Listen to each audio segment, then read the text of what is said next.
All right. Are we ready to get started? It's like everyone's been ready. 5 minutes. All very prompt. Good evening. Thank you for participating. Let's see. Are we on? Are we not? I don't know, but you can probably hear me anyway, right? Thank you for participating in the State Legislative Candidate Forum sponsored by the Governmental Affairs of the VCDC.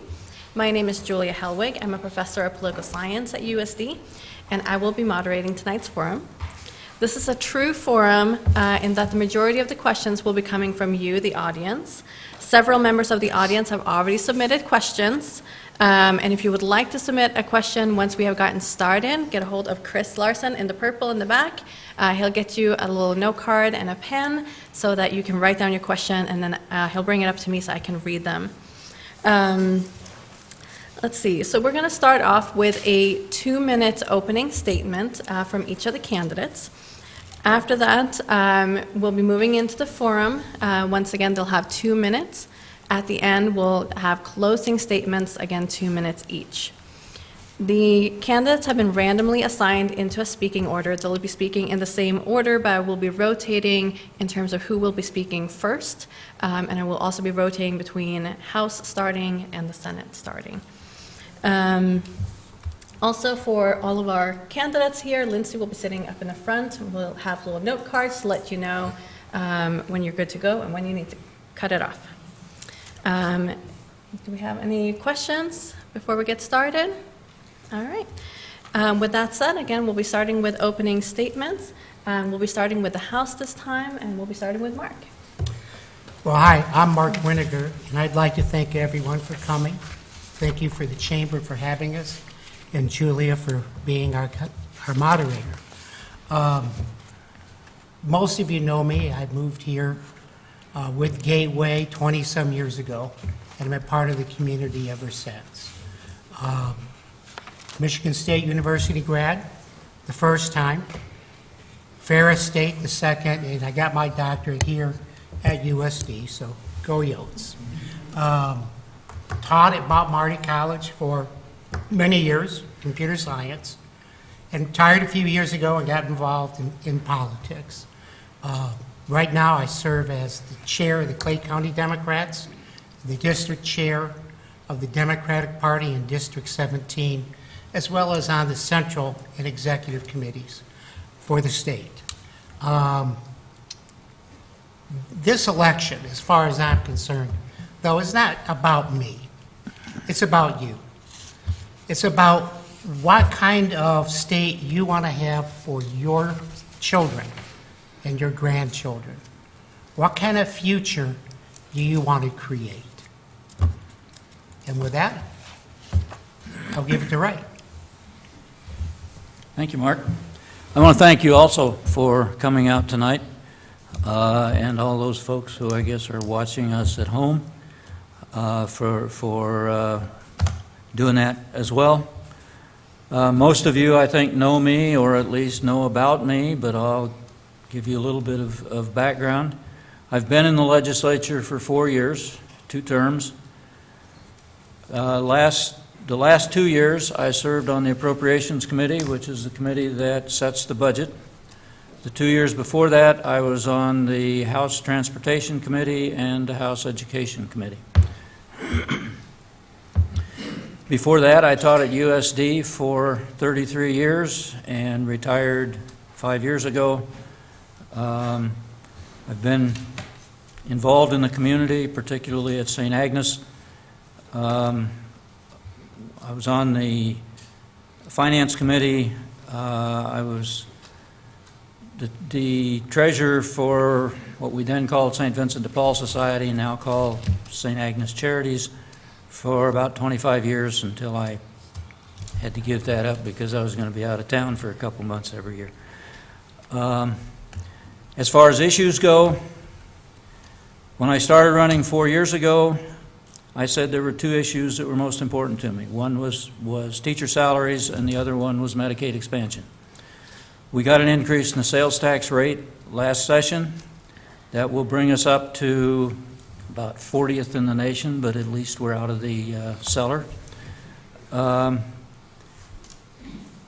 we're still lowest in the region, so We've made some progress, but we've got a lot farther to go. My other big issue is Medicaid expansion. We haven't made that one yet, but I'm sure it'll come up again sometime yet tonight. Thank you. Hi, everyone. I'm Debbie Pease, and I thank you all for coming tonight, and thank you, Julia, for moderating this event for us. I grew up in northeast South Dakota on a ranch and moved here and started USD as a freshman. Met the love of my life, Quint here, and we got married when he had a year left of school, which kept us in the area. So I taught for 4 years in Centerville, and then my husband kind of took over the teaching, and I stayed home to raise our children. And while I was doing that, I did a lot of volunteer work in the community, mostly at our church, teaching religious ed. But I also founded a food co-op for the families in our area. Before we founded that, we were driving to Sioux City in order to get that. I got involved in politics when my midwife ended up going to jail, which wasn't for my birth, but somebody else's birth. And I started getting active and going to peer as a volunteer lobbyist. Eventually, I was hired by another organization to be a lobbyist. So I've been going to peer for the last 8 years, and I've helped pass 14 bills in that time. When there came an opening to run, I felt like I had something that I could offer to this district. So that's why I'm running, and I look forward to getting done with this night, to be quite honest. Good evening. I'm Nancy Rasmussen, and I have served in the House for 4 years, 2 terms, and I am hoping that I would make it a 3rd term. I live on a farm outside of Hurley with my husband, Mark. We've been married for 35 years. We have 3 children that are educated, grown, and all have jobs. So that's very pleasing to parents. I'm really pleased to see so many young people here tonight. And with my conversation with this young gentleman over here, I would like to hear from college students what you would like to, what you expect from us. I think that would really be helpful. I think all of us would like that. I have had a varied background. I have been a nurse. I have been a farm wife and a partner in farm business. I have also worked as a bookstore manager for Reclaiming Youth. It's an international organization that works with professionals that help troubled youth. I have also, the last 8 years, I have spent in the Hurley School District working with the resource students. So I am very much into education, and I'm pleased to be here and look forward to your questions.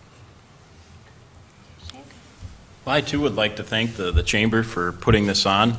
It's always nice to be able to come out and hear the concerns of the voters and the constituents. For those that don't know me, I'm Shane Merrill. I'm a 24-year-old farmer from Parker.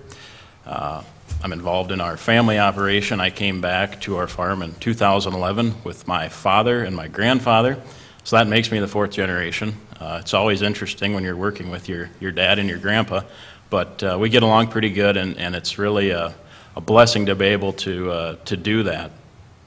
As far as my experience, I've served on the Parker City Council for 2 years. I've been on the Parker Recreation Board for 4 years. I've been chairman for 3 of those years. Not every decision comes easy. Obviously, you're working with a budget, trying to give the citizens the quality of life that they deserve and they want, but it's been rewarding. It all started for me back when I was in the 3rd grade. I went with my dad to Pierre on a little trip. He had to go testify on a dairy bill at the time, and I knew at that time that this would be something that I would want to do. I would want to run, and that kind of sparked my interest. At the time, I believe Ben Nesselhoff was up there and a few others, and it intrigued me, and I kind of followed that in my high school years. I was FFA president for 3 years out of the 4 in high school, which is pretty unusual. I was heavily involved in our 4-H chapter in Turner County, and then I turned 24 now, and after I ran for the city council, I decided that this was something I'd like to do. So glad to be here and looking forward to the questions. Thank you. And I also would like to thank the Chamber for putting this on and all of you for being here tonight. Is there a baseball game tonight that you could be watching instead of this? Anyway, just to tell you a little bit, I think most of you probably know me, but I've been in Vermillion for 50 years. My wife Lana is here. We've been married for 47 years. We raised 4 children here in Vermillion. I've served 12 years as a state's attorney here in Clay County and 18 years as a circuit judge, including 17 years that I was the presiding judge or chief judge for all the courts in the 14 counties making up South Dakota, the southeast corner of South Dakota, prosecuted and tried every kind of case you can imagine during all of those years. I served on the South Dakota Supreme Court as a substitute justice 26 times. I've now served 1 term in the Senate, 1 2-year term in the Senate. Besides my government involvement, I'm a significant volunteer at my church. I volunteer Boy Scout leader for many, many years. I've been a volunteer at USD during this time. As I said, I've been there at the legislature for 1 year. Really proud of the fact that I was the prime sponsor on 19 bills and 16 of those passed and were signed by the governor. I don't think there's any other legislator who has that record of accomplishment. I served on the Senate Judiciary Committee. I served on the Senate Ag and Natural Resources Committee. I was vice chairman of the Senate Health and Human Services Committee. And outside the legislature, I've been appointed on the South Dakota Code Commission, the South Dakota Child Support Commission, and the River Basin Task Force. So, I really think that I have a record of accomplishment, and certainly that's something that I would intend to do and be able to do because of my knowledge and experience if I was reelected. Thank you very much, all of you, for your opening statements. I'll be moving on to the audience questions now, and if I see any that are very similar, I'm going to try to combine them the best way that I can. So for the first question, do you favor an independent redistricting commission, which is called for by Amendment T, and what would be most fair to the electorate? And this time we'll be starting with Art and then Shane, and then we'll be starting with Ray on the House side. 2 minutes. Okay, thank you. I've studied that proposed ballot initiative. Number one, nobody can point out anywhere where that's been a problem in South Dakota. Most gerrymandering, the boundaries that exist are drawn by, generally as a result of federal law that requires the districts to be equally population. So, I don't think it's necessary. I think the proponents, in my view, have been intellectually dishonest in saying the voters will get to select their own districts. That's not true. The districting will be done by a bureaucratic commission that's not responsible to anybody, and that commission is appointed by another commission. So the voters aren't going to have anything to do with picking the people who do the redistricting. They're going to be bound by the same federal laws that have applied before, and I think it's a solution looking for a problem. Thank you. Shane, go ahead. Yeah, as far as Amendment T goes, I'm going to support that on the ballot. I do believe we have a broken system. The Republicans heavily outweigh the Democrats. It should be a fair system as far as I'm concerned. I'd like to see 5 Democrats, 5 Republicans, and 5 independents. If you want an example of where gerrymandering has happened in South Dakota, you can go out to Bonham County and look at Frank Klochek's district. They gerrymandered him right out. So that's my logic. That's why I'm supporting it. Thank you very much. And Ray, you have 2 minutes. I'm certainly in support of this amendment. To say that the commission isn't responsible to anyone, I'm not sure is quite right. I think the commission is responsible to the voters. Other than that, I'm not sure that a redistricting commission ought to be responsible to any particular organization or party or whatever. We certainly don't have the kind of gerrymandering that, if you look at some of the other states and you see that they swing these areas around and so on and so forth. Some years ago, I don't know if this has changed or not, there were even some districts in Texas that had sort of disconnected sections so that you'd have part of the district here and then part of the district over here and another district in between. We can get away from that. We don't have the kind of gerrymandering that a lot of states have, but I was looking at Sioux Falls the other day. There's a district, and I can't tell you for sure which one it is. I think it's 15. The main part of the district is up here in the northeast, and then it comes down, and then it swings over to the west. And if you know who is representing that district, he's about 2 houses inside the boundary. And I don't believe that's just by accident. You look at a number of the districts that in the more rural areas, they might be 1 county wide and 1 county deep and 4 counties wide. I'd just much rather leave it up to a less partisan group. Thank you very much. Debbie? I will be voting against Amendment T. I don't think it's necessary. I don't think we have this terrible gerrymandering problem in our state. The commission will be made up of an equal number of Republicans, Democrats, and independents. My understanding is there's twice as many Republicans in the state as there are independents, so I don't really see how that's fair. So I feel like our system is working well. This law would have us redistricting before the 10 years is up, when we usually do, and then we would do it again in 2020. I don't get the days right, but you know what I mean. We're going to be redistricting in 5 years and then in another 5 years.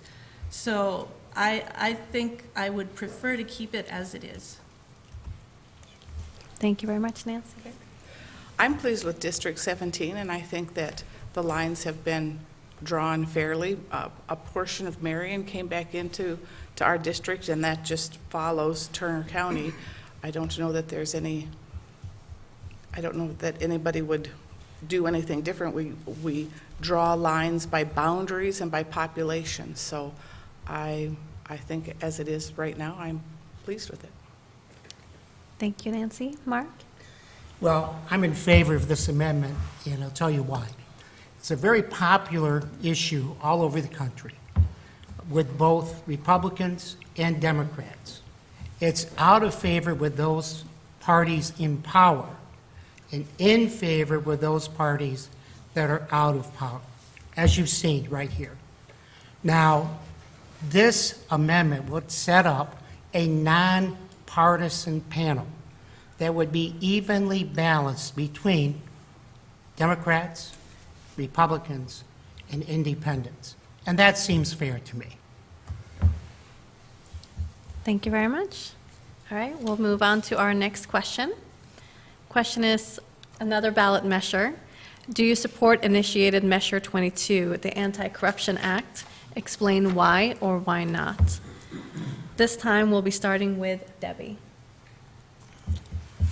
All right. I think there may be issues with our campaign finance and lobbyist laws that could be addressed and remedied, but I think this law goes way too far. It has a cap of $12 million to be spent on candidates, and I just wonder, where is that $12 million supposed to come from? Are we going to add a new tax? Or are we going to cut some programs? So I just think that $12 million just makes it so I couldn't possibly support this bill. Thank you. Nancy? Thank you. I will be voting no on 22 for some of the same reasons that Debbie has just mentioned. Thank you very much. Mark? Well, I probably voted yes on this one, and for many reasons. I'm sure that you are just as sick as I am hearing about scandals like Gear Up and EB5. We need that ethics commission. We need campaign refinance, and that money that we would need for those democracy chips is nowhere near the surplus that we have every single year. Thank you. Ray? If I had my druthers, I would not have that public funding part in the bill. Not because I think it's a particularly bad idea, but because I think it's probably gonna kill the measure. Mark's right, $12 million. If we had, if it's hard to say this when you're on the Appropriations Committee, but if the revenue estimates had been unbiased for the last 4 years, we'd have had another $12 million in the forecasts that we could have spent on this or teacher salaries or any number of other things. In the past, the revenue estimates have been pretty, what economists call unbiased. That is, there's likely to be too high as too low. We have a very substantial rainy day fund so that it doesn't hurt if we overestimate sometimes. We could have made up for that. But I'm still in favor of this because we really don't have, and our financial reports are due at the end of this week, and we really aren't very well regulated. There's not much done to check on. First of all, we don't have to report a heck of a lot. And what we do, I've never seen any evidence in 4 years that anybody even looks at those things, even checks on those things.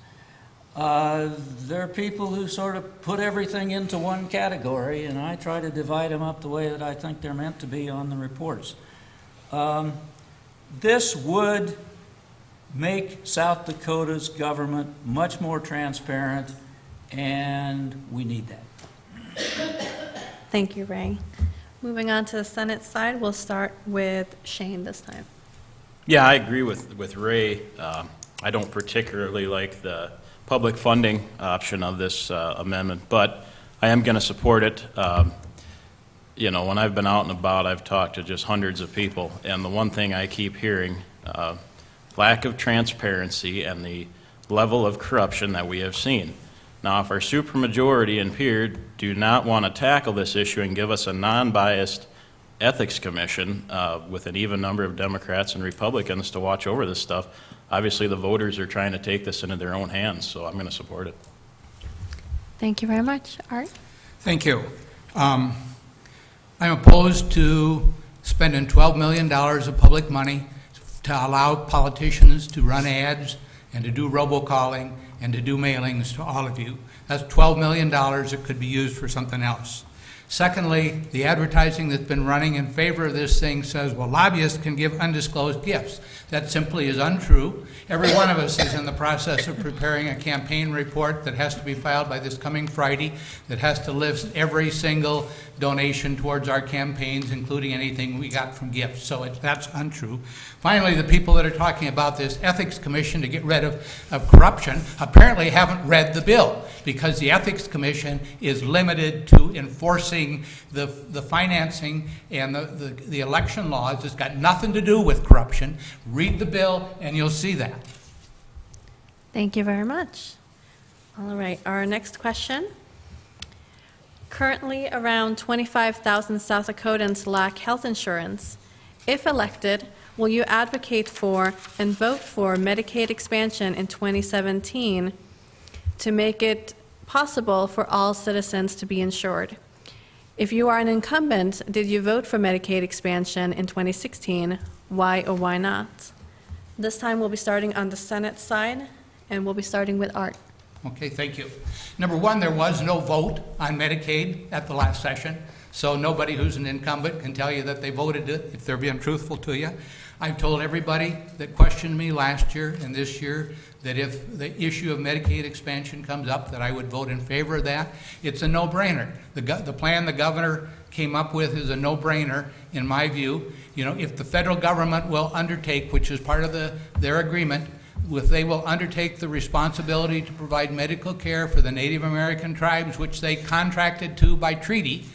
South Dakota will come out with dollars ahead on the Medicaid expansion, and I think we need to do that.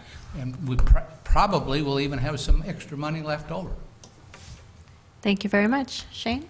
Yeah, I support it 100%. We're going to expand health coverage to 55,000 South Dakotans, 800 right here in this district. I've read the plan. It's a no-brainer. The dollars and cents are there. So makes sense to me, and I'll support it. Thank you very much. And we'll start with Nancy on the House side. I disagree with expanding Medicaid as I have heard it discussed. As soon as I see a bill and I see all the particulars, then I could make a better decision. We are being asked to take on something that the federal government has not honored for a very long time. Indian Health Services is in a very bad state. They're closing their hospitals.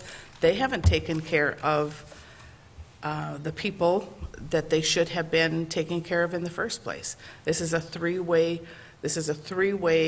agreement, and I think that is always tricky, and I think we have to be very careful when we say yes. And if I could just make a correlation, Eagle Creek was something that everyone was looking really forward to, but that threesome didn't match, and because of this, at this point, I will say no. Thank you very much. Mark? Well, I am fully in favor of expanding Medicaid, and it will directly benefit 861 people in this district. Thank you very much. Ray? First of all, the question said 25,000. Shane said 55,000. That's a lot closer. I think the more accurate estimate is actually 50,000, but the governor asked that number be raised by 10% in order to give us what he calls a conservative estimate. That is, and as far as needing a bill or needing an explanation, I've got 6 pages here from the governor's office that explains Medicaid and Medicaid expansion. The governor held briefings, I think, for everybody in the legislature. Maybe I was invited because I was on the Appropriations Committee. I don't know. But I sat and listened to him go point by point into, here's how we made these estimates, and that stuff is in the 6 pages here. Here's how we made these estimates. We overestimated the number of people. We overestimated how much it would cost per person. We underestimated whatever we needed to underestimate. The point is, they made an estimate that was extremely careful to be sure that if we pulled this off, the state would not lose, the state would not have to pay a dime out of the general fund. If anything, we may gain as much as $27 million. We may make a whole bunch of money from this, as well as providing access to health insurance for 50,000 people, as well as providing much more health care for Native Americans. This is truly a no-brainer. This is a moral issue. This is a pro-life issue. I can't imagine any reason not to support Medicaid expansion. Thank you very much. Debbie? Oh, it's really fun going after that, Ray. I have not been in the legislature and studying this issue as much as you have, but my concerns about Medicaid expansion, and maybe first I should say, I know what it's like to live without insurance. My husband has been a teacher. He lost his job 3 years ago, started his own business. I worked some part-time jobs in between. We didn't have health coverage for 3 years. I know what it's like to go to the free clinic. I know that this is a serious issue. But I have concerns when we take money from the federal government. There are strings attached to that. They tell us what we can do with it. Not to mention that our federal government is $20 trillion in debt, and we just keep growing it and growing it. So those are my concerns. I want to sit in front of the governor and hear the same thing that Ray has, and I will make my decision when I get there. I know it's a very serious issue. Thank you very much. Moving on to our next question. Vermillion voters adopted a 5% markup on the wholesale cost of malt beverages in 2015. License holders selling beer with a liquor license can avoid the markup, while malt beverage license holders cannot. Would you sponsor and/or support a change in state law to have the malt beverage markup apply to all beer sold where a markup has been adopted? This time we'll be starting on the House side, and we'll be starting with Mark. I would say that's a no-brainer. Absolutely, I would support that. Thank you. Ray? That's all you got to say? That's it. It's just that easy. Maybe I can be shorter. Me too. Now, I would have to look at it a little bit more to be sure, but as I understand it, and I've heard from some people about that, I looked into it during the last session, did a little bit of testing as to whether there was interest in trying to change this, and got the impression that there wasn't, and so I didn't pursue it. From what I know about the issue, I'm like Mark, I don't see any reason why, just because you have one kind of license, you don't have to pay the tax, and if you have the other kind of license that's very similar, you do have to pay the tax. You do and you don't. I don't know how I said that. But it doesn't make sense to me as an economist or a person concerned about fairness that the current system exists as I understand it. And so, yeah, I would certainly want to look into that if I'm asked to do so, and am pretty sure that I'd be in favor of rectifying what looks to me like an unfair situation. Thank you very much. Debbie? All right, well, I have to admit, I wasn't aware that this was a problem, so I would need to look into it more, but it does seem like it's unfair, and I would certainly vote for fairness. Thank you, Nancy. I think the bill sounds like or the idea sounds like it would make a good bill. I would vote yes. Thank you very much. Shane? I would also support it. It sounds good to me. Part of me being a lawyer, everything, it depends. I'd have to read it, I'd have to research the existing law and why it's that way. Given the explanation that I've heard here, I probably would support it. Okay. Thank you very much. See, our next question. The U.S. Census Bureau reports that nearly 1/4 of people in Clay County were living below the poverty line in 2014. What will you do to solve the problem? And this time we'll be starting with Art.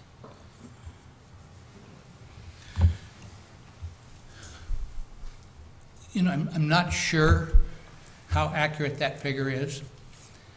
If you calculate in a lot of students who are not earning full-time salaries, I suspect that on the averages that drags that down. You know, it's interesting that we see that figure applied to Clay County, you know, and I know there's a need. You know, my wife works at the food pantry and, you know, does a lot of work on there, and I know that that's a service that's very badly needed. I've helped with the food giveaways that they've had here, and I know that there's a faction of the population that certainly needs help. And, you know, if there was an issue that came before the legislature as far as providing that kind of help, I would certainly support it, but I'm not sure that those census numbers are accurate. Thank you. Shane? Yeah, that is a problem, and I think we need to do what we can. When I've been out and about, I've heard some really heart-wrenching stories, and so I understand the problem. One thing that I continue to hear, obviously, is the cost of healthcare. So I would say Medicaid expansion would be a good start to at least maybe addressing some of the concern. Thank you. Ray? Yeah, for somebody who's as concerned about poverty as I am and as concerned about numbers as I am, I'm embarrassed to say that I'm not sure where that figure comes from, but I have heard from several different sources that Clay County has a higher poverty rate than average in the nation, at least, or in the state, at least off the reservations. I think there are pretty good data available for that. I just haven't had a chance or haven't taken the time to look at that. But it's something I think we need to worry about. It may have something to do with the number of students that we have, too. That's something I'd like to look at. What would I do about it? Each of the last 4 legislative sessions, I've testified for exempting food from the sales tax. 2 of those 4 sessions, I sponsored the bill. Each of at least the last 2 sessions, I've gotten 1 Republican vote and however many Democrats were on the committee. Usually it's the taxation committee, and they're almost unanimously opposed. We need to do something about our tax system, tax structure in general. If you look at the figures, and here I have looked at the figures closely, the bottom 20% in South Dakota pay a higher effective tax rate, tax as a percent of income, than the U.S. average. Everybody else in South Dakota pays a lower effective tax rate than the U.S. average. The top 1% pays something like 2% in South Dakota and 5% U.S. average. We could change the tax structure, I believe, that would help economic development and help the poor. The minimum wage helps, Medicaid expansion helps, and she's telling me to shut up. Thank you, She's Debbie. going to tell me to shut up. All right. Well, I'm very interested in the no tax on food as well, which may surprise you. But No, I know that that's the way you answered the FHA survey. yeah. So I agree with what Ray is saying about the way our tax structure is, and I think we have to continue to work to create jobs in our area. That's the best way to help people that are in poverty, is to help them find a job. Thank you. Do you mind reading the question again? Sure. The U.S. Census Bureau reports that nearly 1/4 of people in Clay County were living below the poverty line in 2014. What will you do to solve this problem? I think an individual trying to solve a problem is really difficult, but if we all join together as a community, as a state, as a nation, we've been fighting poverty since the 60s. I think really we've been fighting poverty our whole lives. It just, sometimes we have not labeled it as poverty, and I don't know if we'll ever be rid of poverty, but I think that we could increase people's desire to help each other, and I would like to try and do something proactive with young people in parenting skills and just life skills, and I think that could prepare people better for a future. And if anybody has an answer for this question, I think that we would already have deleted poverty. Thank you. Mark? Well, as most of you know, I'm involved with substitute teaching in Vermillion School District. And I was shocked to learn last year that 40% of our students are on subsidized lunch. So while it may not be 25%, we've got a problem. Now, looking at the tax structure and trying to get a progressive tax structure is a great move. But we have got to get more jobs, better paying jobs, and a diversified economy going in South Dakota. I don't know exactly how we're going to do that, but I know that I'm going to work with anyone who's interested in doing so. Thank you. Thank you very much. Could I expound on this? I mean, can I add extra, or is that not allowed? You may respond in your closing statement if you'd like. Oh, all right, good. Thanks. All right. Our next question.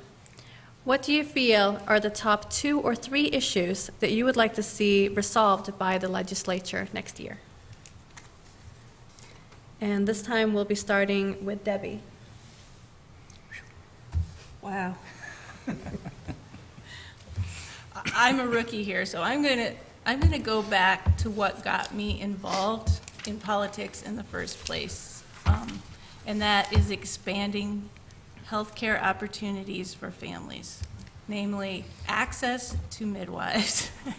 And I've been working on that for almost 20 years. And whether I go to peer as a legislator or as a lobbyist, that's going to be one of the issues that I'll be working on.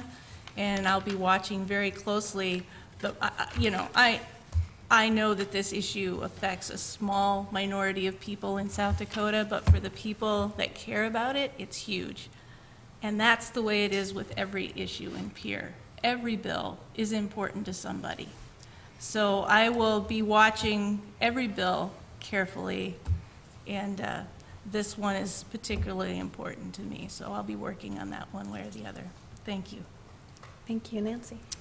The 2 things I would like to see, I don't know if handled is the right word, but education and county government.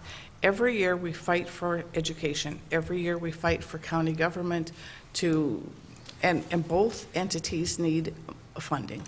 And it would be delightful if we didn't have to fight the same fight every year.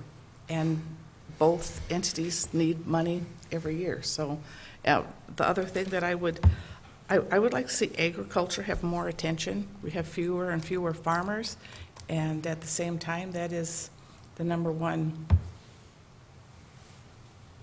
That's number 1 in our state. So I think the more people can understand agriculture, I think that would be good. Thank you. Mark? One of the areas that I would like to focus on is education funding. Now, I know we've talked about education for many years, but the hard reality of education in South Dakota is it's been an extremely low priority for decades. We made some progress last year in education funding, but we still rank the lowest in our region, and we've got to compete for teachers. So, education funding is probably number 1 on my priorities. Education also helps build the kind of communities that grow economies. So this question kind of dovetails back to what we were talking about just a few moments ago. I quick jotted down 4 things. So let me just give you a rundown of what the other 3 were. Expanding Medicaid, women's rights, and transparency in government. Thank you. Ray? Well, in case you haven't already figured that out, Medicaid expansion is top on my priority list. I haven't heard as much talk about a tax study. I really think, and this isn't really self-serving, I really think we need to have a full-blown tax study, bringing experts in from out of state, like Nebraska did a few years ago and a lot of other states have done, to look at our tax structure and to try to answer the question, why is it that we have some of the lowest average taxes? We're usually about 49th or 50th in average taxes in the nation, which is supposed to be helping economic development, and that's supposed to encourage investment, and that's supposed to lead to more productive workforce, and that's supposed to lead to higher wages. Forgive me for sounding like an economist. We don't have those higher wages. We have some of the lowest average wages in the nation, and yet the lowest average taxes in the nation. There's something wrong here. I think I have some ideas. I won't go into that right now. I do want to say a couple things, respond to a couple things that were said about Medicaid expansion. I agree with Art that we haven't had a vote on Medicaid expansion per se. There was a vote in the House on a bill, well, I'll have to back up just a little bit. The governor's proposal was to include Medicaid expansion in the budget. in which case we wouldn't have to vote separately on Medicaid expansion. It would have been part of the budget, and you'd have voted for it on the last day when you vote for the general bill. There was a bill brought that would have specifically required that the legislature would approve Medicaid expansion. That was clearly intended, and if you look at the sponsors, you'll know, that was clearly intended to make it more difficult to get Medicaid expansion. Okay. It passed the House. I voted against it.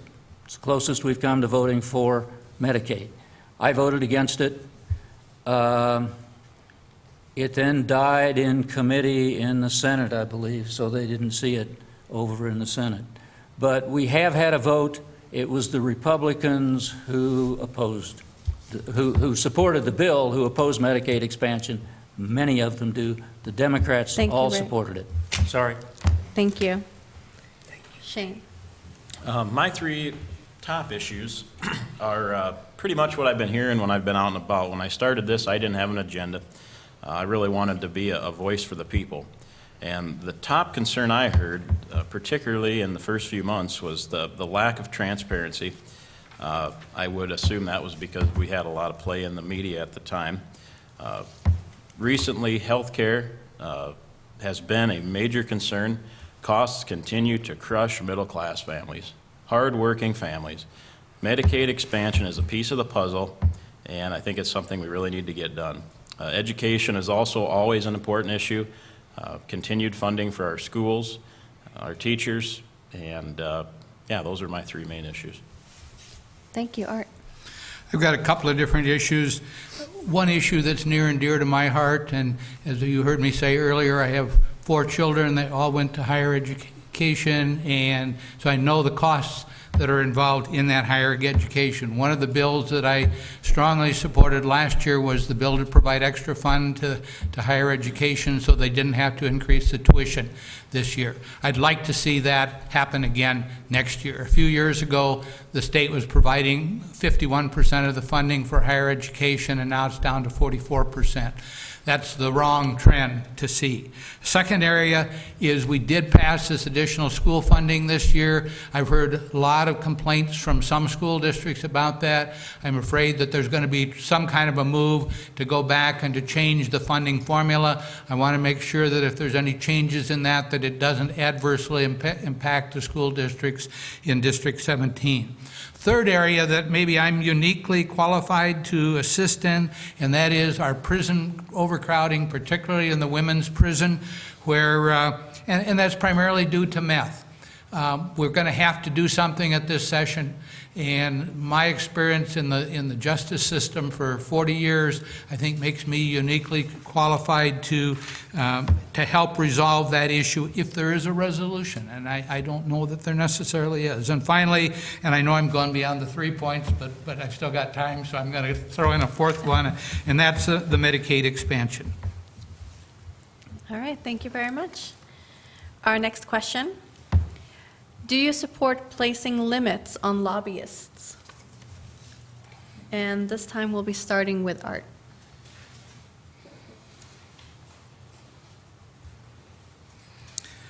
Limits on lobbyists. And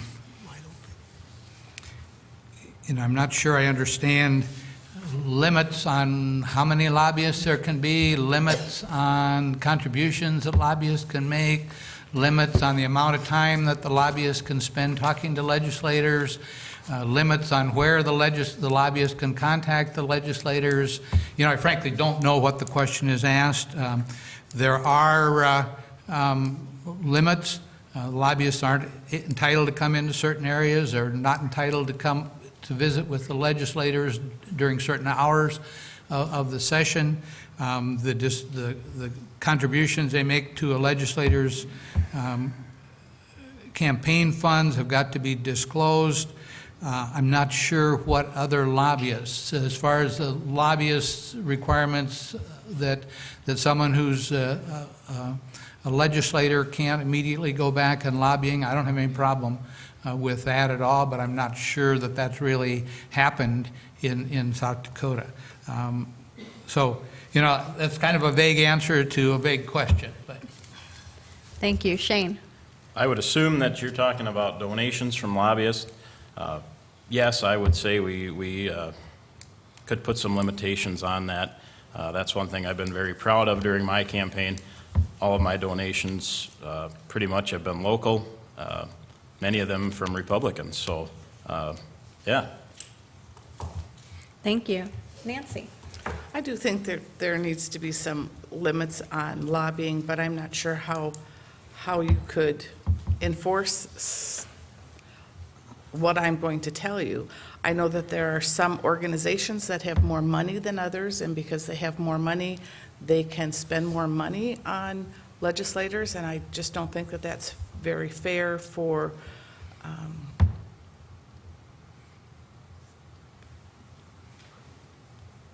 excuse me, I'm not sure how to explain it. Some lobbyists have enough money to go out and wine and dine you, and I don't think that that should make a difference on whether you're going to vote for their issue or not. I think that gives them an advantage, and I don't think that's fair.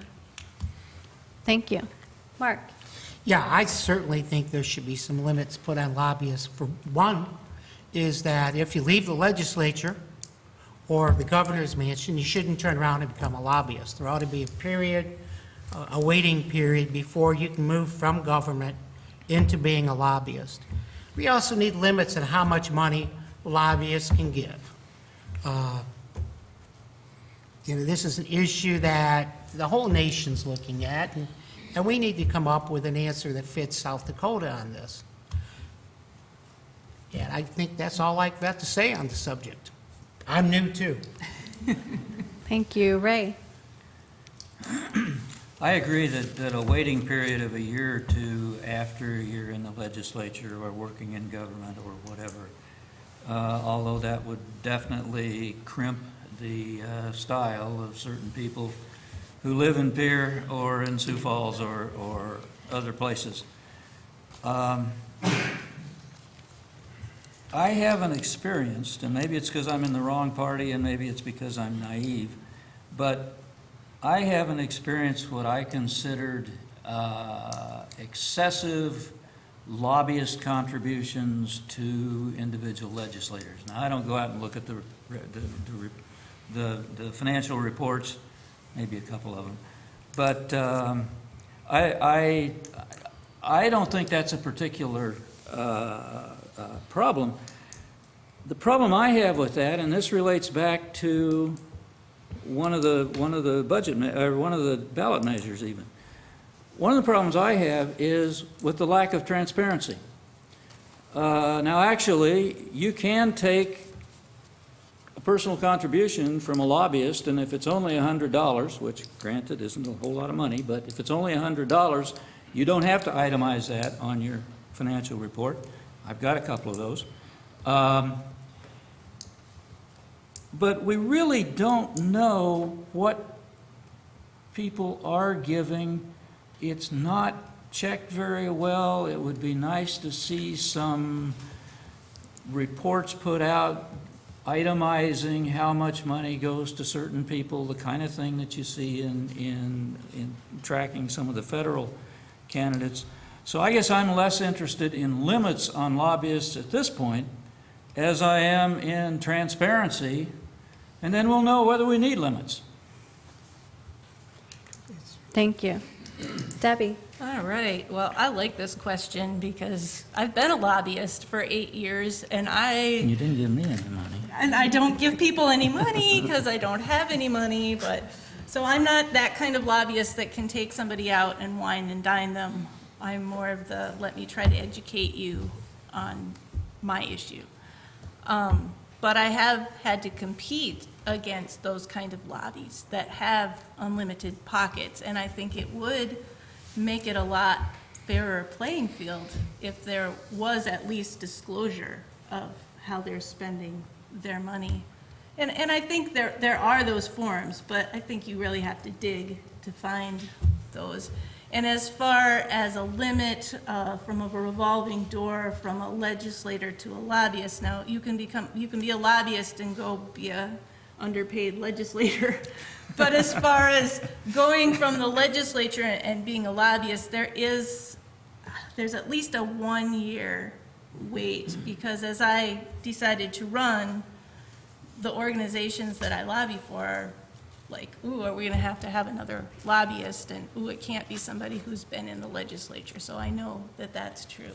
So I'm very open to seeing what we can do to level the playing field as far as lobbyists are concerned. Thank you.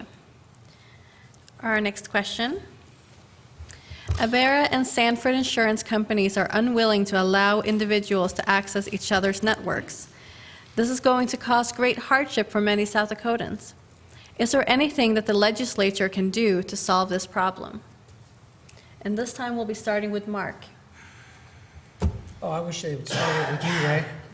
I'm glad they didn't. I'm going to parrot your answer. Well, I certainly think there's something that the legislature ought to do about that.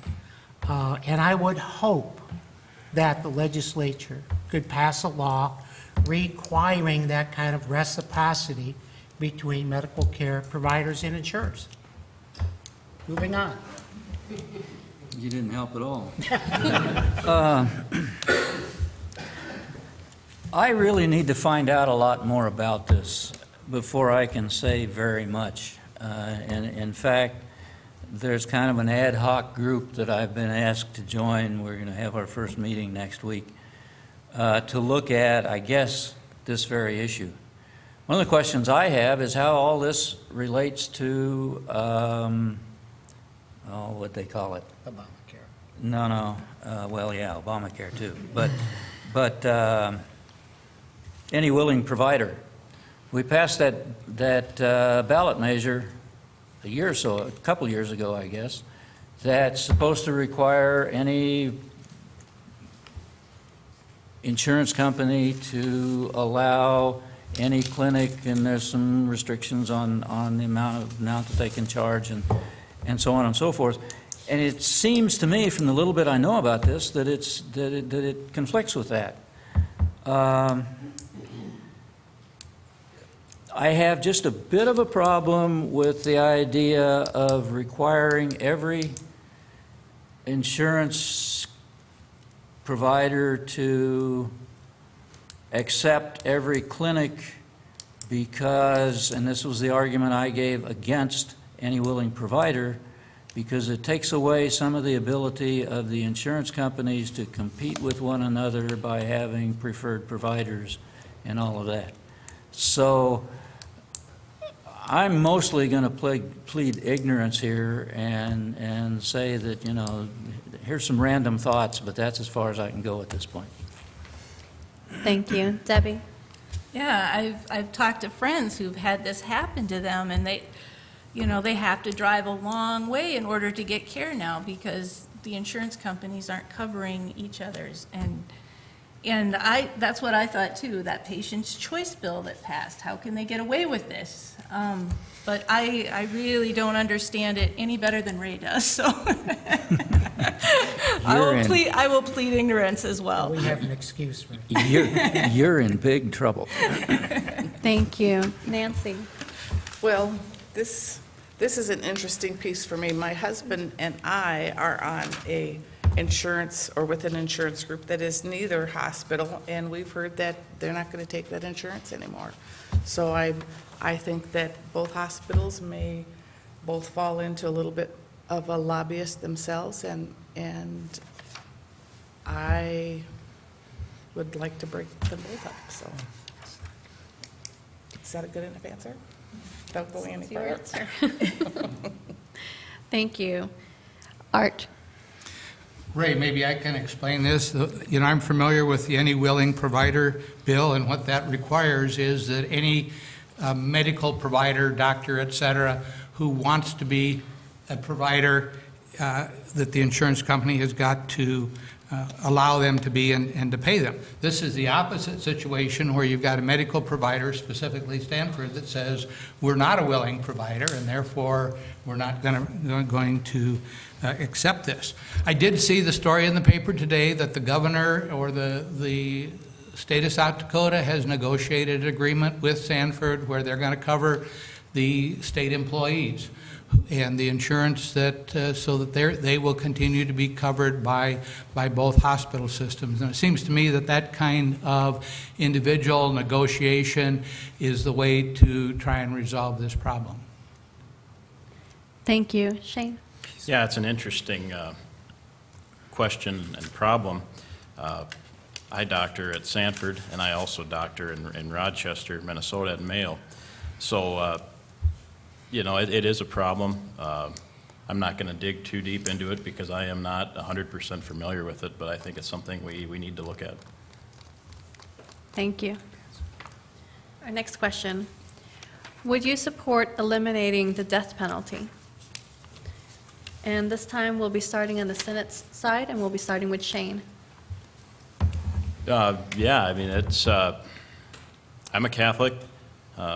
Sanctity of life is very important to me, but I come from good Republican stock up in Turner County, and I think they're kind of the other way, so I really don't have an opinion one way or the other at this point.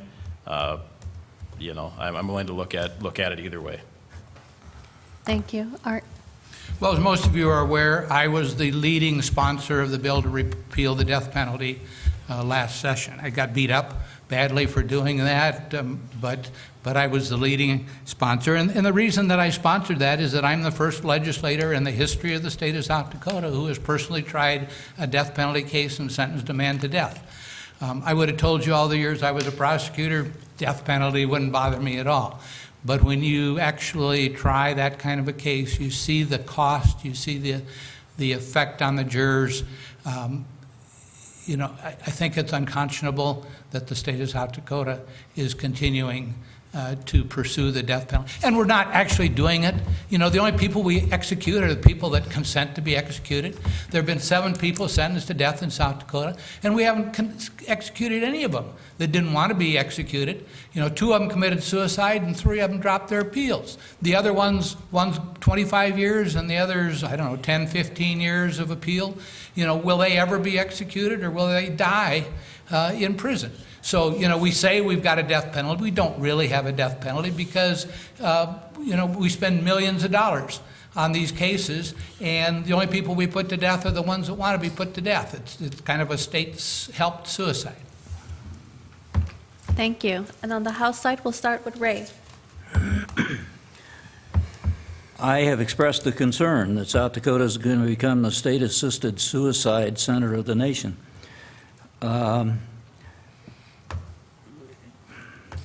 It's pretty hard to follow Art and seem to have any expertise here, but I will say yes. In fact, it was on my list because if I don't at least mention the death penalty, my good friend Deacon Denny Davis will strangle me.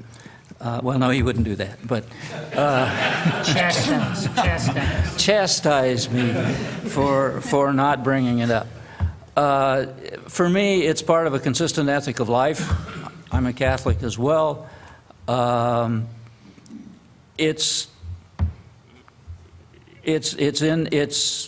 all a piece of abortion, of the death penalty, of Medicaid expansion, of providing prenatal care for undocumented immigrant mothers, which we finally got passed in the last session. That's all, as far as I'm concerned, part of a consistent ethic of life, and I've supported this from the get-go. Thank you. Debbie? Well, I think there may have been a time in our state's history where we needed the death penalty, where we didn't have good prisons, and where people could escape and harm the public. But I think we're far beyond that point. I think we're at a place where we can reasonably expect that somebody who is incarcerated will stay there and the public will be protected. So I do support the repeal of the death penalty. Thank you. I would vote to keep the law as it is written. And I will give an example of someone from Turner County. He shot a father and a son over water. He was given life imprisonment and 35 years. They were going to let him out. When we are told that someone will spend the rest of their life in jail, it just doesn't happen. It just doesn't happen. And none of us like the death penalty, but there are some cases that are so horrific that, and as Art said, seven times it's been imposed. I don't think that that's unreasonable. Thank you. Mark? Well, my friend Art and I have had many discussions on this subject, and we're in total agreement. I think it's a sanctity of life issue, but, you know, if you don't agree with me, look at the costs of the appeals and all of the costs that are associated with the death penalty. It's just not worth it. Thank you. If the audience doesn't mind, I'm going to use an audience question, but I'm going to use a different wording that I have prepared it beforehand for this next question. Earlier this year, the legislature passed a bill requiring public school students to use facilities based on their chromosomes and anatomy at birth. Governor Dugard vetoed the bill, and the legislature responded with a failed attempt to override the veto. Do you expect this bill will be brought to the legislature again, and what is your position on the issue? This time we'll be starting with Debbie. Yep, we heard an awful lot about this bill last year. It seemed to dominate the media. And it's an important issue, the privacy of our students. And I hope that it will come back, and I hope that we will be able to come to a compromise that will meet the needs of all the students. Thank you. Nancy? The attempt to override this bill was because the prime sponsor asked us not to stand. And out of respect for him, many of us chose not to stand, because that is just something you do in that situation. And I don't know if it will come up again. If it does, I don't think I will vote on it. I think it's a very important issue. I think it's been misrepresented. 1 in 6 girls are molested and 1 in 6 boys are, and this has nothing to do with any issue of the same age that who would be using a restroom, but there are people who have PTSD reactions, even if they're in the same space as someone. Our middle daughter works with a lot of girls that experience that, and if it hasn't happened to me, it hasn't happened to many of us, but if you run into that, that's just a tragedy, and I think it was misrepresented by the media. Thank you. Mark?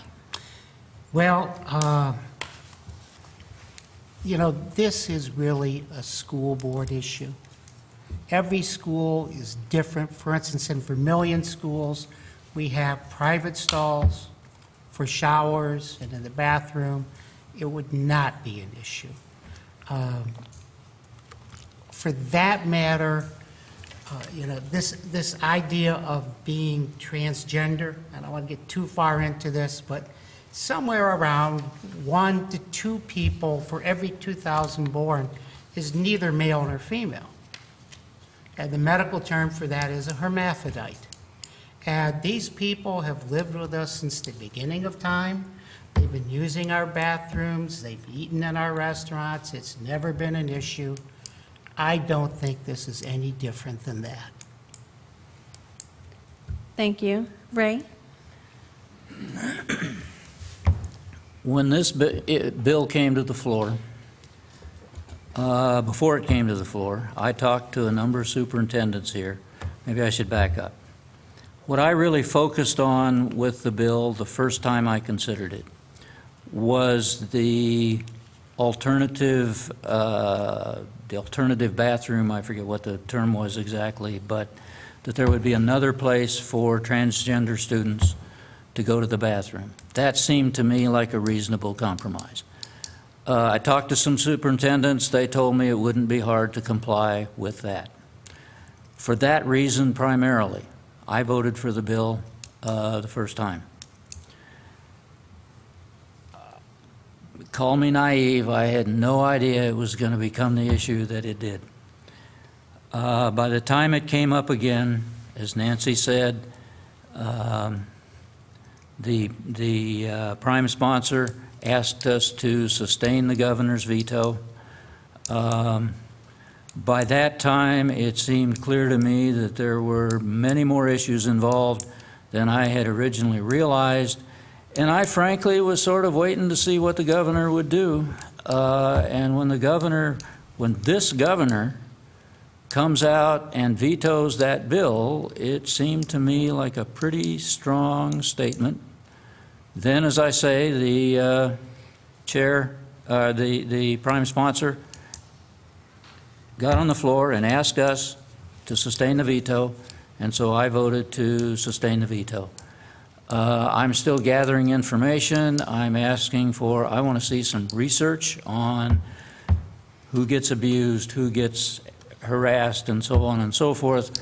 Chances are I would vote against a bill like that the first time if it comes up again, and I'm pretty sure it will. Thank you. And on the Senate side, we'll start with Shane.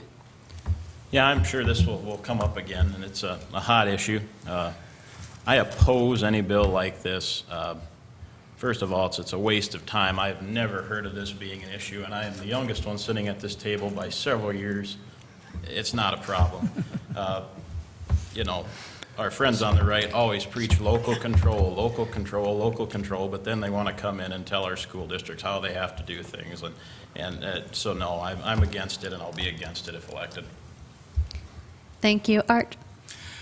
Well, maybe Shane hasn't heard about the problems. There's lawsuits all over the country because of the Obama administration attempting to force this transgender rule on schools.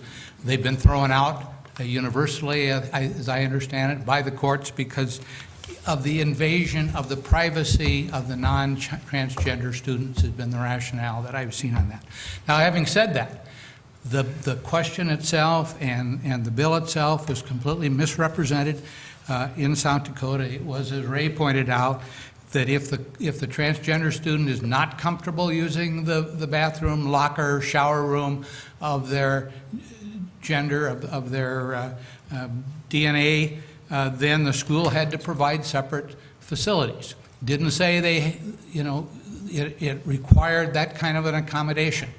And as Mark pointed out, schools are doing that because they don't want to get into trouble with that. And my wife and I just came back from California this summer, and you don't see anything but unisex bathrooms in California, in the newer buildings, because they're trying to avoid this problem. So, if in fact the schools are, I don't see where it's a problem. And I'm not sure that we need the bill, but it's not a problem if the schools are spending the money to provide these alternative bathroom, shower, locker facilities. Thank you. Some of you have already touched on this, but it's a good question, I think, from the audience. Can you give me an example of a topic where you will forget your party affiliation to cooperate with the other party for the good of the state? And on this question, we'll start on the Senate side, and we'll start with Art. Okay, thank you. The death penalty and my support for the repeal of the death penalty is probably the biggest point that I can do that. The other issue is the one that I think has been mentioned here about the providing of prenatal care for immigrant women. That had been brought up by Democratic legislators for many years. I supported that. I talked other Republicans into supporting it. Bernie Hunoff came up to me afterwards. He was the main Democratic sponsor and told me that if it hadn't been for my support, that they would never have passed it this year, but it did pass. Thank you. Shane. Well, I come from a family of mostly Republicans, so I know what it's like to hear both sides of the issues. My Democratic roots actually stem from Clay County. My mother's side is from Wakanda. They farm up there. But as far as working across the aisle, that's no problem. Medicaid expansion for me, I've said it a couple times tonight, but I back the governor's proposal, and I'll work to make sure it gets done. Thank you. Nancy. I have just two that come to my mind. I supported kickboxing, and that was something that was on the Democrat side. I also spoke on the House floor for medical marijuana was introduced, and it was changed from medical marijuana just to an oil, a cannabis oil for people who suffered with epilepsy. And I not only voted for that, I spoke to it. Thank you. Mark? I'm not sure what issues, other than to say that I'm willing to work with anybody on any issues, as long as we work on solving problems. No one party has all the solutions, and democracy is a dialogue, and hopefully together we'll be able to solve some of the state's problems. Thank you. Ray? When Bernie Hunhoff was the minority leader in the House, the first 2 years I was in the House, Bernie would always say, as we were finishing discussing an issue, or would frequently say, vote your conscience. We don't really have, in most cases, we don't really have a caucus position, vote your conscience. Now, usually there was a strong majority one way or the other. If there's an issue where I have, probably the place where I've run up against Democrat preferences, certainly the national Democrat position, it would be on abortion. I'm a pro-life Democrat. That means more than being an opposed to abortion Democrat. And I even hesitate to really identify that too strongly, the pro-choice position as a Democrat position, because I think if you look at the votes, you'll find that in the last session, out of 12 Democrats, about 5 consistently voted along with South Dakota Right to Life. So it's not as strong a position, I think, at least in South Dakota, as it is other places, but clearly, if I have to answer the question, and I don't mind answering the question, I'm proud of the position that I've taken, that would be the one. Thank you. Debbie? Yeah, and in my years as a lobbyist, I've really had to work with legislators from both parties, and I don't see that changing just if I get into the legislature. And it's kind of come up earlier tonight that I would support the death penalty and the repeal of tax on food, which would kind of be crossing the aisle. Thank you. I'm going to add another prepared question.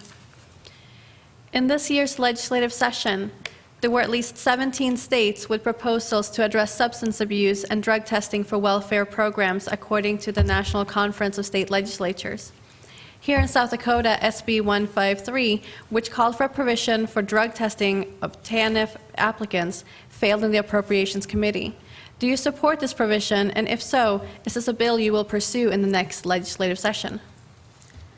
This time we'll start on the House side, and we'll start with Mark. Could you read that one more time? Sure. In this year's legislative sessions, there were at least 17 states with proposals to address substance abuse and drug testing for welfare programs, according to the NCSL. Here in South Dakota, SB 153, which called for a provision for drug testing for TANF applicants, failed in the Appropriations Committee. Do you support this provision? And if so, is this a bill you will pursue in the next legislative session? I would consider that to be a discriminatory bill, and I would be opposed to it. Thank you. Ray?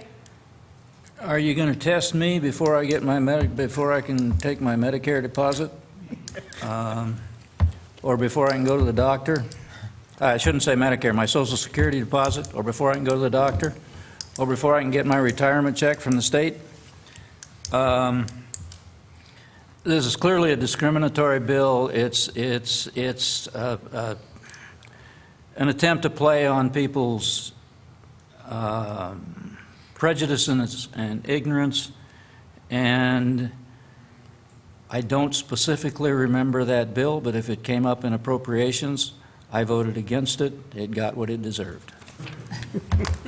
Thank you, sir. Thank you. Debbie? Yeah, I think, how can you single out one small group of people that are getting some government benefits? There are lots of people that are getting government benefits, and so if you're going to test people, are we going to test all the farmers? And, it doesn't make sense to do this, so I would oppose a bill like this. I would agree with Debbie. I would oppose a bill such as this also. Art mentioned earlier how meth is such a big problem in our world. And I know that the Irene Wakanda School District has started testing for drugs in schools. I don't know how you would do, how do we address the drug problem?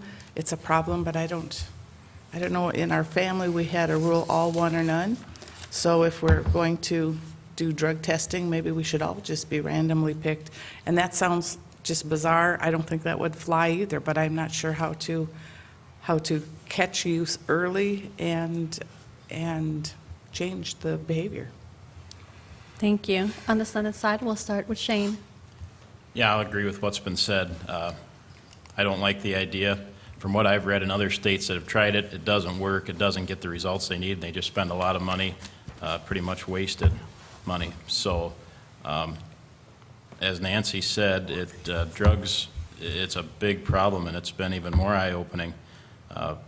Sitting on the city council, we hear about some of the issues, and in Parker, a town of 1,000 people, I think we've had 4 meth busts in the last couple months. It's pretty alarming to me, and obviously it's an issue we need to address, but probably not down this road. Thank you. Art?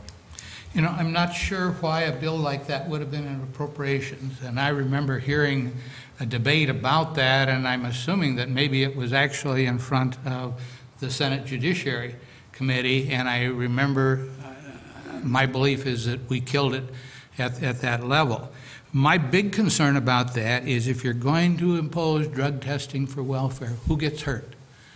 This is welfare payments that are going to mothers to support their children, to feed their children, to provide rent and utilities for the children. If you're going to cut off the welfare benefits, who gets hurt? It's the children that get hurt. And that's, and they're, if anything, blameless. If anything, they're victims of their parents' meth abuse. So I think this was an appropriate, and that was the rationale that I used when I heard the debate on that, and that's still my rationale as far as why I would oppose that kind of a proposal. Thank you. We are running out of time, so I will end this with giving each of you 2 minutes for your closing statements. We'll be starting now on the Senate side, and we'll be starting with Art. Well, thank you again for being here. This has been these have been enjoyable questions, and I hope we've been able to answer those in an acceptable way. One of the things that I told you about is my work on the different committees I've worked on the different committees outside of the Senate that I've been appointed to. A number of bills this year that I was very, very proud of to be a part of. One is the Main Street Fairness Bill. Nobody's mentioned that, but that's the one that would make online businesses subject to the same kind of sales tax that our brick and mortar stores on Main Street, so that they don't have that unfair competition. I did mention the tuition freeze. That's something that I'm very passionate about and supported that. Another issue that I was one of the main proponents of was, and which did pass, is that no mandatory life without parole for juveniles. That if a juvenile is sentenced to life in prison, that they've got to have a time when they could be eligible for parole. I don't think you can take an individual who's 14, 15, 16 years old and say that at 35 or 40 that they haven't changed. So, that's an issue that I worked on. I was proud that I worked on the new state retirement plan, which kept the old plan more viable by changing the plan. A lot of retirees here from the state who I think should be grateful about that. And the prenatal care for immigrant women, the education funding are all things that I thought were important that I accomplished because of my training and experience. I was listened to. I made a difference as far as these bills. Thank you. Shane? Yeah, I too would like to thank everyone for coming out tonight. Certainly, we've heard a number of important issues that we're going to need to address in the next 2 years. I want to go up to Pier and be a open and honest voice for all the people, regardless of political party. I know I do not have the number of years of experience of my opponent, although he's got 50 years on me, so he's probably going to have a little more experience. But I want to gain experience as we go, and that's part of the reason I'm running. We need to get young people involved in this pretty quick. Otherwise, where are we going to go as a state? In the next 10, 20 years, we need to get young people involved in local governments, from school boards all the way up. So I would appreciate your support. I'll be there to listen to you, and we'll work together. Thank you. Thank you. On the House side, we'll start with Ray. Well, as we were going through, I made lists of things that I didn't get to talk about, and I was thinking I'd talk about them now, but I've pretty much touched on them all. So I've been in the legislature for 4 years. I've learned a lot. I thought I knew a lot about state government because I had taught economics of state and local governments and had consulted with the legislature and a couple of tax commissions and what have you. And I learned an awful lot in the last 4 years, particularly on the Appropriations Committee in the last 2 years. I'm waiting to see whether I'm drafted for that again or not. It's been a great experience. I think I've accomplished something in spite of being only, for the last 2 years, 12 out of 70. I think we do need more balance in the legislature, and I hope you'll consider that when you're voting. But particularly, I hope you'll consider that I'm experienced. I do try to let people know what I'm doing in my columns every week. And even in my ads, I try to say more about what my positions are. I'm now an experienced legislator, and I think I can continue to do a good job for this district and for the state of South Dakota. So I'm asking you to please vote for me, and thank you for coming out. Thank you. Debbie?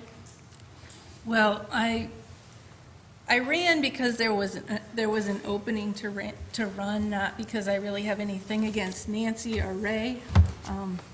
I think they've done a good job representing our district. If you do choose to vote for me, I do have experience working in the legislature. I think I could be a good legislator. My door will be always open. My phone will be always open. I would love to communicate with you. I know there's an awful lot of issues that I don't know about, and I would like to learn more from my constituents as well as the folks up in Pier. So thank you very much for this opportunity. I don't think we appreciate the legislators as much as we should. I've been up there as a lobbyist, and I've often thought, man, I'm glad I'm not a legislator. They work really hard. On the weekends, they come home and they come and meet with the public in Cracker Barrels, and as a lobbyist, I got to stay home. So it's a sacrifice, the running and the serving. So I just want to thank our legislators that have served us, and thanks again for putting up with me. Well, thank you, Dr. Hellwig, for moderating this. I think you did an excellent job, and thank you for being interested in coming and asking us questions. Please feel free to contact me, and I think any of us, if you have further questions, even after after this evening.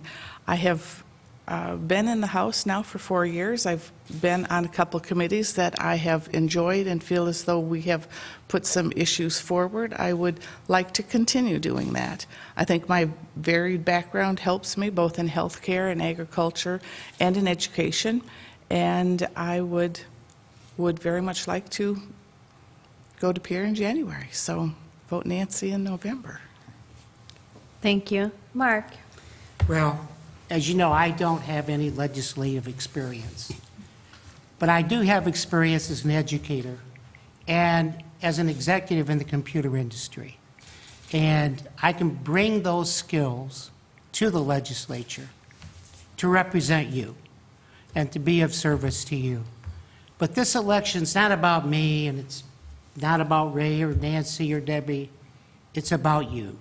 And so you need to go home and think about who it is you want to represent you in Pierre. I want to thank everyone for coming, Julia for being our moderator, Nate and the Chamber for putting this on, and hope you have a great night and the Cubs win.